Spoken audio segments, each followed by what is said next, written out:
Hey friends, it's me, the Ebony Otaku, the well-rounded nerd. Yeah, I'm aware I look like the girl in the picture now. I am getting my hair braided tomorrow evening, and pre-braiding, hair must come down from a previous style. That's just how black hair works, and it needs a little bit of a break. I don't often wear the fro out in all of its glory because I have very soft, very fine hair. And if it gets too much stuff done to it, it's not good for it. So I keep it braided up or something until I feel like actually having the fro out. And then when it's out, it looks great. But if you mess with it all the time, it doesn't look great. So that's me.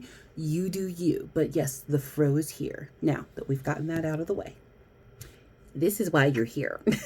So I have had this Nezuko now for over a year, I think. Oh man, I've got so much stuff, it's hard to remember when I got certain things. I've had her for at least a year, I think.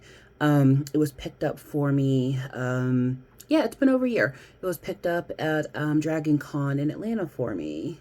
I did not attend. My then boyfriend, now husband, attended. And he came back with this for me. And he was like, would you want this? And I was like, well, yeah. But until now, I've actually never seen the figure because, well, she's been in the box. For those of you unfamiliar, mild spoiler warning. And the 4th season doesn't come out until later this year anyway. So, well, I can't spoil something that hasn't happened, but 3 seasons are out in a movie of Demon Slayer. So, but Demon Slayer, very popular, by the way. Even with people who are not huge anime fans, Demon Slayer seems to be one of those that has made its way into popular media. That happens. Like Sailor Moon is one of those. Dragon Ball Z is one of those. You know, once in a while, like things just break social barriers or just cross pop culture lines. Doesn't happen often, but when it does. Another one that did that way back in the day, not an anime, but a movie, Crouching Tiger, Hidden Dragon, if you remember. Chow Yun-fat, Michelle Yeoh, Ji Zhang. Absolutely gorgeous film. But a lot of Hong Kong movies got a lot of attention after that movie came out because it was sublime. Well written, well directed, well acted, like just the whole thing was gorgeous. But this is one of those properties that did what that did, where it's just like, oh, everybody loves the Demon Slayer. So, yeah, let's talk about it. So this poor little 12-year-old girl, she got turned into a demon against her will. In this version of Human World, demons are all humans that used to be human and have been turned into demons. Which, look, there's like a logical fallacy, which I'm sure goes into depth somewhere in the manga or somewhere, but I'm like, well, who was the demon first? How could they all be former humans? Like, who? It's kind of like with the vampires. Like, who's the first one? Don't come at me with that Queen of the Damned. Okay. But like, who's the first one? If they all had to be turned by someone else, then like werewolves. If all the werewolves have to be bit by another werewolf to be a werewolf, then what? Yeah, I know somebody down in the comments is going to have a lot to say, but algorithm. But yeah, poor little Nezuko here, she has been turned into a demon against her will. And her older brother is fighting to, well, make her human again. So for me, when I first got introduced to this series, it reminded me of 2 anime that I already liked. A combination of Hozuki no Reitetsu and Rurouni Kenshin.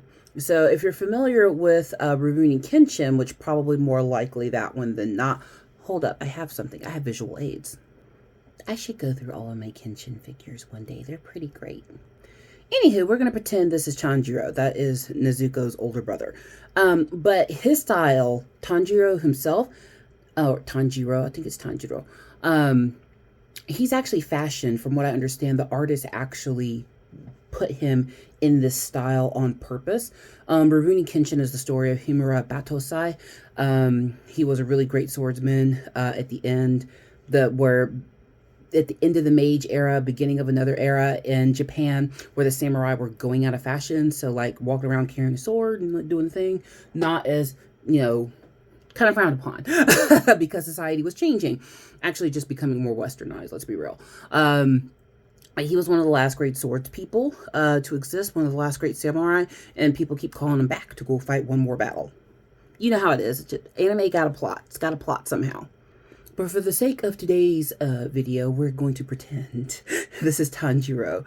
But yeah, you can see the similarities between them. And I really love the Kenshin figures because they have all of this sweeping motion to them. So they all look like they're in action. It's very cool the way they were designed. So I love to see anime that take inspiration. So the period that he's in is a little bit after historically than when Demon Slayer is taking place, but still kind of the same vibe. So you can definitely get that, and I appreciate that. So the whole samurai thing kind of inspired from there. Now, I can't prove the other half with Hozuki no Reitetsu. If you've ever seen that one, it's a comedy. It's hilarious. It was on Crunchyroll for a while, and then it disappeared, and I'm kind of mad because it's like one of my comfort series. Like when I just want to veg out and not think about an anime, like that's the one I watch. But it is about a demon who is the manager of hell in Japan. And he has he's just all business, gets it done. He tells the king of hell what to do. It's hilarious. But why I bring that one up is Hozuki, the title character. He is a demon that used to be a human. But he was not bitten or anything or turned into a demon by another demon. What happened was in his village back in, the day, they were going through a famine. It's going to get a little dark here. But it ends up okay.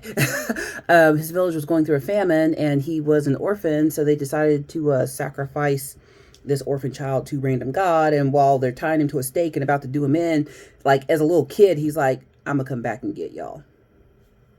Bet. That's the short version.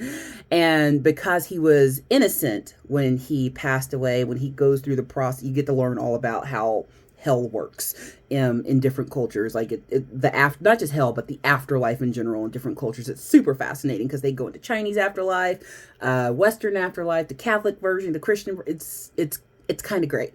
But when he passes into the afterlife, he doesn't go through the normal process because children under a certain age, they are given the option to get reincarnated according to Japanese mythology. Well, that's not what happens to him. He gets the opportunity to become a demon and he's just like, oh, I got horns now.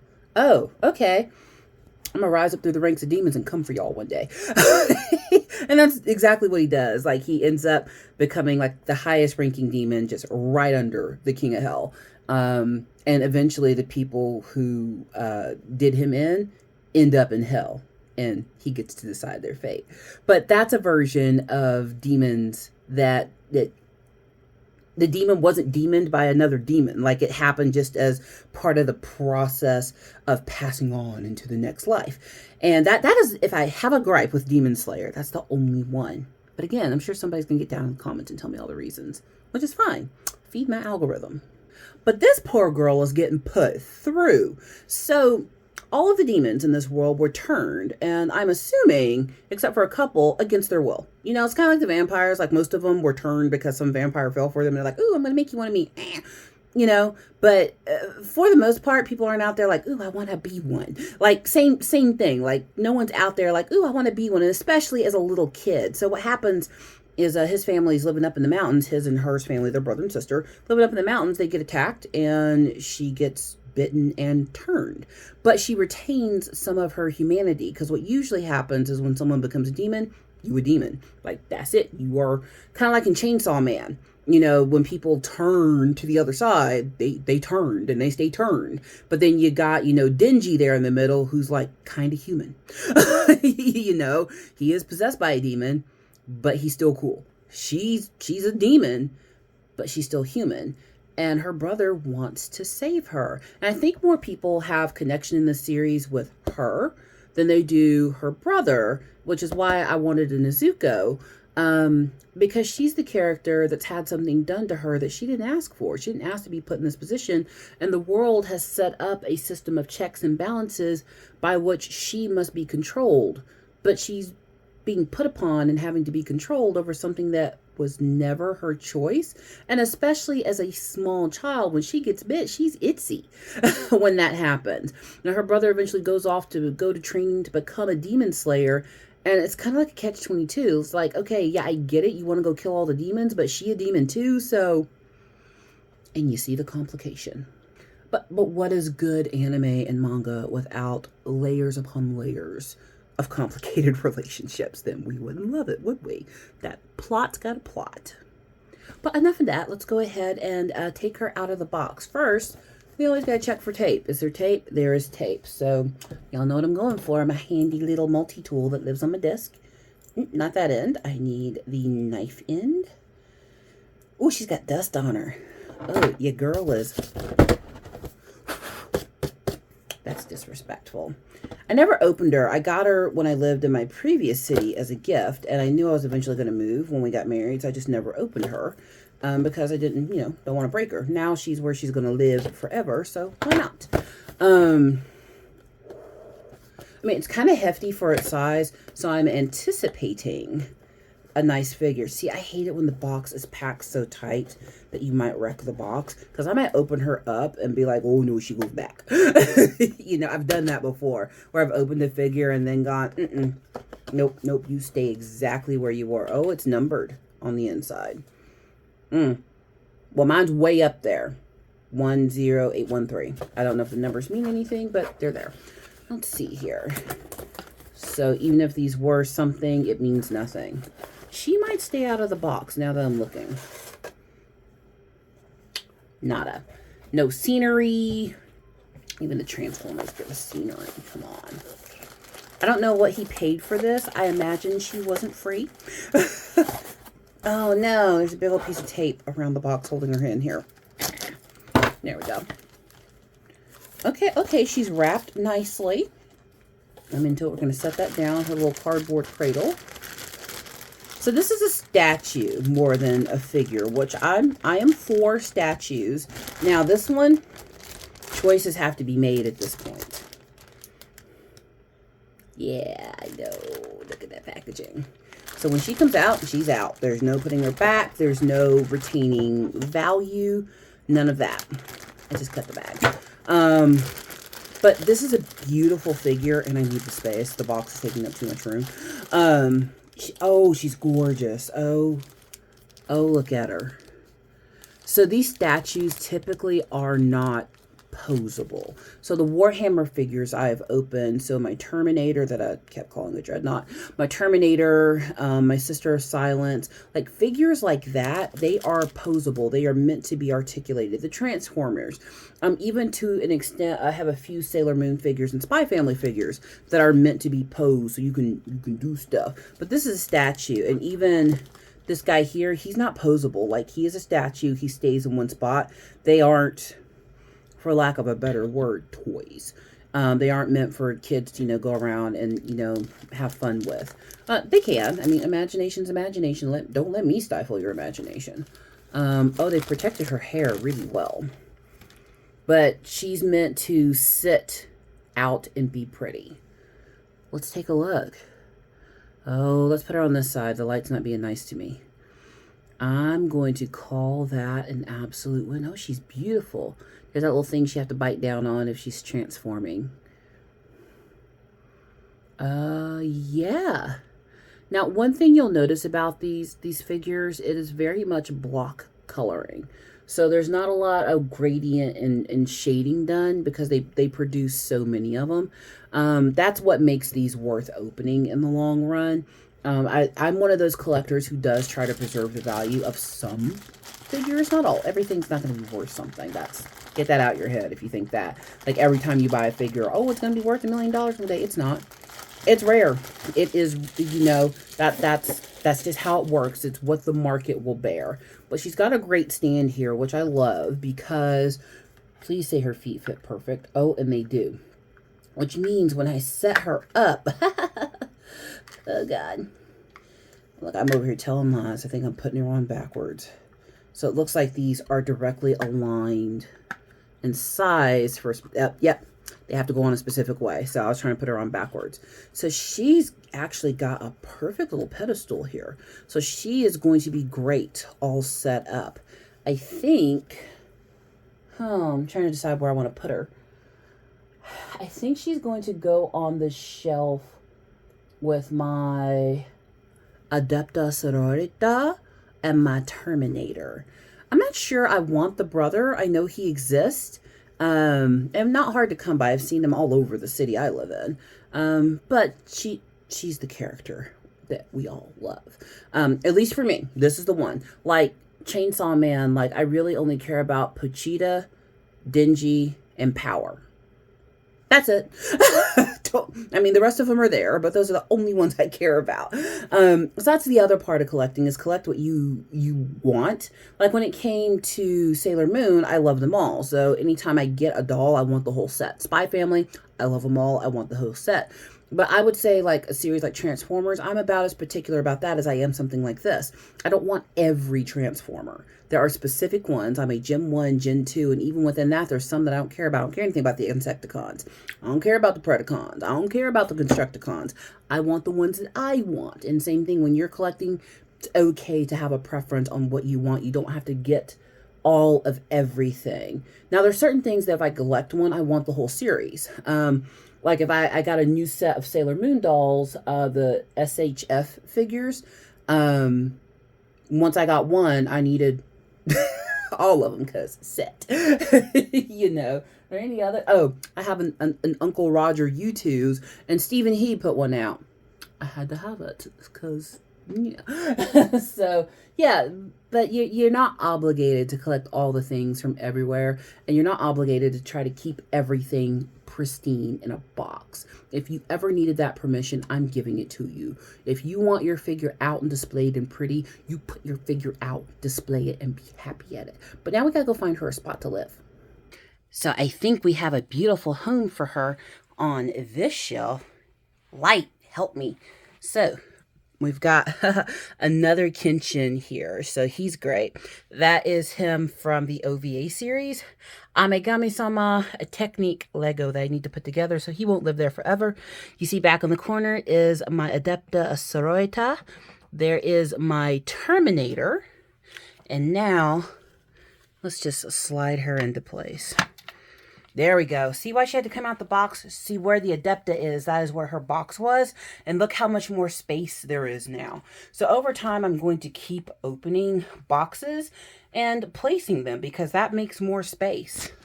But yeah, she looks great there. Honestly, with the goddesses over her, I kind of love it. Eventually, there'll be something else right here where you see the Technique.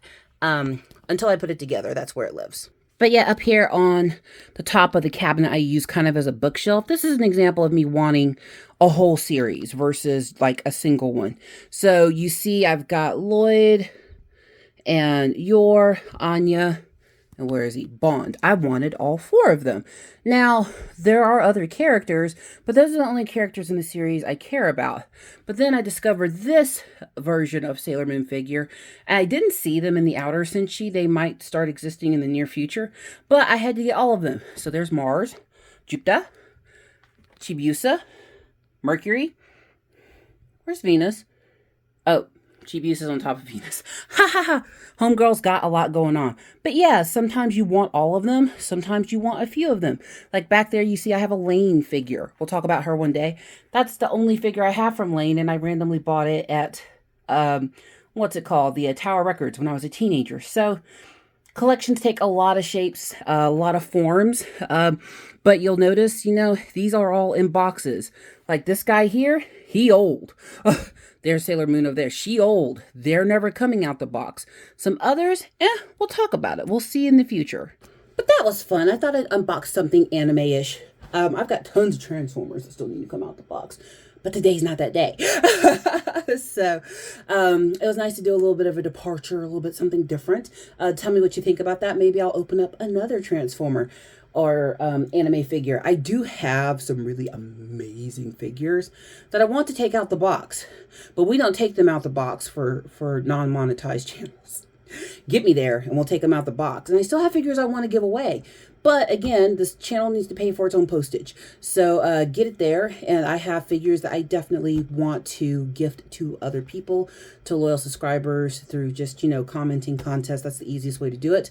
But I want to give back to those who have helped the channel grow. So let's get her there. Let's keep liking, commenting, and subscribing. And let's get those watch hours even higher. Y'all know the rest. Like, comment, subscribe, and I'll see you in the next one.